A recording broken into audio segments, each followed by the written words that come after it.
બરોબર. અને એ સમય ખૂબ કપરો સમય હોય ને તમારે આગળ વધવું હોય, મનમાં ઘણા બધા સપના હોય, પણ સપોર્ટ આપવા વાળું કોઈ ન હોય. આપણા સમાજમાં બધાને ખબર છે ભણવું છે, સપોર્ટ આપવા વાળું કોઈ નથી. આપણો સમાજ એટલે અંધ સમાજ આપણે, બરોબર છે.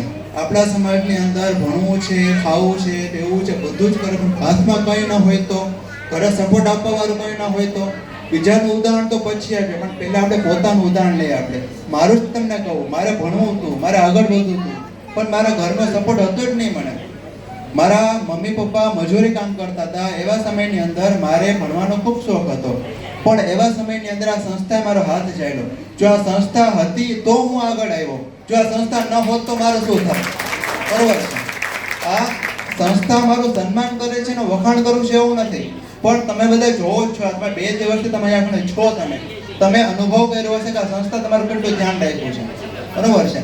સમાજની આખા ગુજરાતની અંદર જામનગર સિટીમાં પહેલી વાર એવો કાર્યક્રમ થાય છે કે બધા જ પ્રોત્સાહિતને મોબાઈલ આપવામાં આવે છે. બરોબર છે. જામનગરના ઇતિહાસમાં આજ દિવસ સુધી ક્યાંય એવું બન્યું નથી કે ઇનામમાં કોઈને મોબાઈલ મળ્યા હોય. બરોબર છે. હોય તો કહેજો મને ક્યાંય. બરોબર છે. તો આ સમાજ, તો આ સંસ્થાએ મારું સન્માન કર્યું છે, તેનો ખૂબ આભારી છું.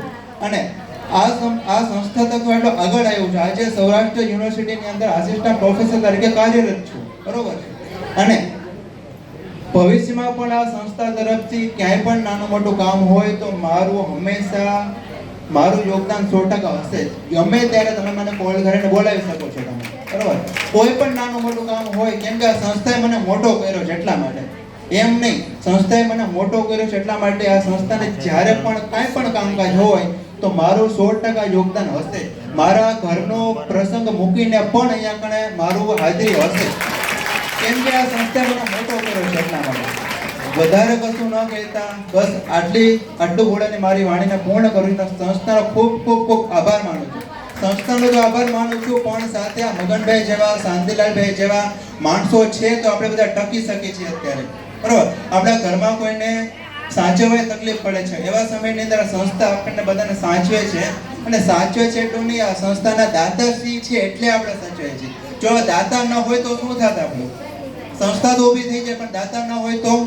એટલા માટે આ મગનભાઈ જેવા માણસો છે તો આપણે બધા આટલું સરસ કાર્ય કરી શકીએ છીએ આપણે. એટલે એમનો પણ ખૂબ ખૂબ આભાર, સંસ્થાનો પણ ખૂબ ખૂબ આભાર. ધન્યવાદ.